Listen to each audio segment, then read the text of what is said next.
दोस्तों, मनीष कश्यप के समर्थक के लिए बहुत ही खुशखबरी का समय आ चुका है।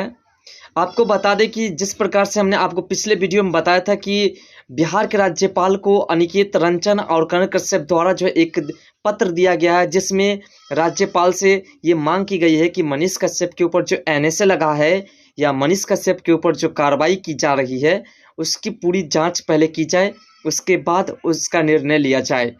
या फिर उसकी जांच हुई है अगर तो सत्य हुई है या असत्य हुई है, सही तरीके से हुई है या गलत तरीके से हुई है, इसकी हमें जानकारी भी होनी चाहिए। यानी कि तमाम लोगों को जानकारी भी होनी चाहिए। इस तरह के पत्र लिखे गए थे और उस पत्र को, सबसे बड़ी बात ये निकल के आई है कि उस पत्र को जो है राज्यपाल यानी कि राजभवन में जब दिया गया तो उसे स्वीकार कर लिया गया है। आप स्क्रीनशॉट देख रहे होंगे, इसमें जो है मोहर भी लग चुका है राज्यपाल का। अब मनीष कश्यप को राहत मिलेगी। यानी कि दोस्तों, आप कहेंगे कि मनीष कश्यप के ऊपर जो एनएसए लगा है वो तो तमिलनाडु के राज्यपाल ने लगाया है, तो फिर बिहार से राहत कैसे मिलेगी? तो आपको बता दें कि बिहार से राहत मनीष कश्यप को इस प्रकार से मिलेगी कि मनीष कश्यप के ऊपर जो कार्रवाई हो रही है उस कार्रवाई के तहत जो है सबसे पहले तो बिहार के जितने भी केसेस हैं उनको वो देखेंगे। उसके बाद तमिलनाडु के राज्यपाल मतलब बिहार के राज्यपाल से कनेक्टिविटी होती है, मतलब एक दूसरे से मिले जुले होते हैं और इसके माध्यम से उससे राहत मिल सकते हैं, क्योंकि बिहार के राज्यपाल जो है तमिलनाडु के राज्यपाल से प्रश्न पूछेंगे, क्योंकि नागरिक तो बिहार का है। और ये प्रश्न पूछेंगे उनसे कि आखिर मनीष कश्यप के ऊपर जो एनएसए लगाया गया है वो किस आधार पर लगाया गया है, क्योंकि अभी तक कोई ऐसी पुख्ता सबूत नहीं मिल पाया है कि आखिर एनएसए इस आधार पर लगाया गया है। और यही कारण है कि बिहार के राज्यपाल ने जिस प्रकार से स्वीकार कर लिया उस पत्र को, उस पर मोहर लगाते हुए जो है मंजूरी दे दी है। इस बात से साफ होता है कि कहीं ना कहीं बिहार के राज्यपाल जो है तमिलनाडु के राज्यपाल से बात करेंगे और उसके बाद मनीष कश्यप के ऊपर से जल्द एनएसए भी हट जाएगी, ऐसी कामनाएं की जाती है। दोस्तों, बिहार के लगातार जितने भी वरिष्ठ लोग हैं जो कि मनीष कश्यप के समर्थन में है, मनीष कश्यप से प्रेम करते हैं, मनीष कश्यप की सत्य और निष्ठापूर्वक जो बातें थी उससे संतुष्ट है, वे तमाम लोग मनीष कश्यप की रिहाई की दुआएं करते हैं, रिहाई के लिए दर दर भटकने का प्रयास करते हैं और जल्द से जल्द अब मनीष कश्यप को राहत मिल जाएगी, ऐसी कामना होती है। 26 तारीख को मनीष कश्यप बिहार आ रहे हैं और बिहार आने के दौरान उनके जो नए वकील हैं, हाईकोर्ट के, पटना हाईकोर्ट के वकील हैं, उनका भी कहना ये है कि मनीष कश्यप को अब ज़्यादा दिन जेल में नहीं रहना पड़ेगा।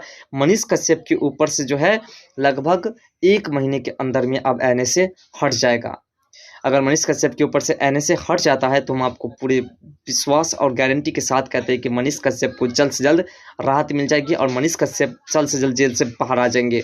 जैसे ही एनएसए हटते हैं मनीष कश्यप के ऊपर से, समझिए मनीष कश्यप जो है पूरी तरह से जेल से बाहर आ गए, क्योंकि एनएसए जब तक रहेगा तब तक मनीष कश्यप अगर किसी केस में उलझे रहे या ना रहे, मनीष कश्यप के ऊपर कोई कार्रवाई हो या ना हो, उसे जेल में रहना पड़ेगा। इसलिए जब मनीष कश्यप के ऊपर से एनएसए हट जाएगा तो मनीष कश्यप को राहत तुरंत मिल जाएगी। ये सबसे बड़ी खबर इस वक्त की थी। और साथ साथ दोस्तों, आपको ये भी बता दे कि तमिलनाडु की सरकार यानी कि एमके स्टालिन जब बिहार आए थे तो मनीष कश्यप के समर्थक ने उसके प्रति जो है विरोध जताए। बहुत अधिक मात्रा में विरोधी लोग भी शामिल थे जो मनीष कश्यप के समर्थक थे, मनीष कश्यप के चाहते थे। इसी बीच अरविंद केजरीवाल प्रधानमंत्री मोदी की कुछ बातों को लेकर के जो है उस सभा को छोड़ करके चले गए और तमिलनाडु की सरकार जो है एमके स्टालिन जो है वो भी डर के मारे यहाँ से भाग गए, बिहार से भाग गए, क्योंकि पता था उन्हें कि मनीष कश्यप के समर्थक जो है ऐसी स्थिति उत्पन्न कर देंगे कि लास्ट में जो है पुलिस प्रशासन की व्यवस्थाएं की जरूरत पड़ जाएगी। और यही कारण कि स्टालिन जो है जल्द से जल्द बिहार की उस सभा को छोड़ करके, पटना के सभा को छोड़ करके और यहाँ से बाहर निकल गए। इस बात से साफ होता है दोस्तों। और जहाँ तक कि आपको बता दें कि टाइम्स ऑफ अयोध्या के पत्रकार रवि भट्ट जी वो गए थे तमिलनाडु मनीष कश्यप से मिलने के लिए मदुरई जेल में। जब वहाँ से वो वापस लौटे हैं तो उन्होंने कहा है कि मनीष कश्यप से जो मिलने के लिए लगातार लोग जा रहे हैं, इस बात से अब जो है वहाँ के जेलर को भी डर लगने लगा है कि आखिर ये कौन है, कौन नेता तो नहीं है, कोई सेलिब्रिटी नहीं है, तो फिर इससे मिलने के लिए इतने लोग क्यों आ रहे हैं? एक मामूली से पत्रकार से मिलने के लिए इतने दूर दूर से लोग इतने मात्रा में क्यों आते हैं? क्योंकि डेली 50-60 लोग उनसे मिलने के लिए चाहते हैं। इसी को देखते हुए तमिलनाडु के वहाँ के जो जेलर हैं उन्होंने मनीष कश्यप को जिस वार्ड में रहते थे उस वार्ड को हटा करके दूसरे वार्ड में रख दिए हैं, जिसमें क्रिमिनल भी, बहुत सारे क्रिमिनल भी रहते हैं। और इस बात से मनीष कश्यप की परेशानी जो है थोड़ा बढ़ चुकी है।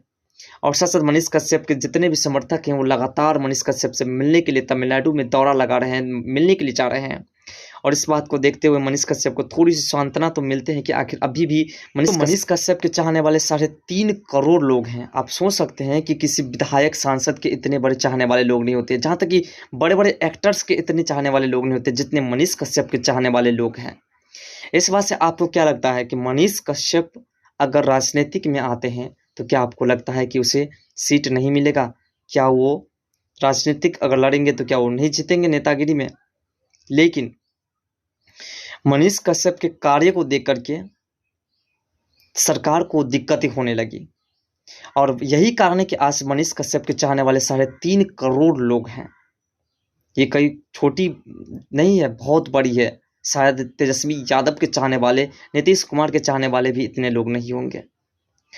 विदेश से भी बहुत सारे ऐसे लोग हैं जो मनीष कश्यप के समर्थन में रहते हैं, मनीष कश्यप को चाहते हैं, उनसे प्रेम करते हैं। क्यों? क्योंकि उनके कारनामा जो थे, उनके कार्य करने के तरीका जो थे, उससे लोग उनके दीवाना बन चुके हैं। तो दोस्तों, मनीष कश्यप के लिए यानी कि मनीष कश्यप के ऊपर जो अत्याचार कर रहे हैं, लगातार उनका वर्ड चेंज कर रहे हैं, और मनीष कश्यप के लिए जो बिहार के सरकार की जो दिल में एक भावनाएं जगी हुई है, इसके बारे में आप क्या सोचते हैं? कमेंट सेक्शन में जरूर बताइएगा। और साथ साथ तमिलनाडु सरकार के बारे में आप क्या सोचते हैं? और इस वक्त की जो सबसे बड़ी खबर आपको बताए थे कि राजभवन द्वारा मनीष कश्यप के भाई करण कश्यप और अनिकेत रंजन द्वारा दिए गए पत्र को स्वीकार कर लिया गया है। तो क्या आपको लगता है कि राहत मिलेगी या नहीं? कमेंट सेक्शन में जरूर बताइएगा। तो मिलते हैं नेक्स्ट वीडियो के साथ, तब तक के लिए बाय, जय हिंद, जय भारत।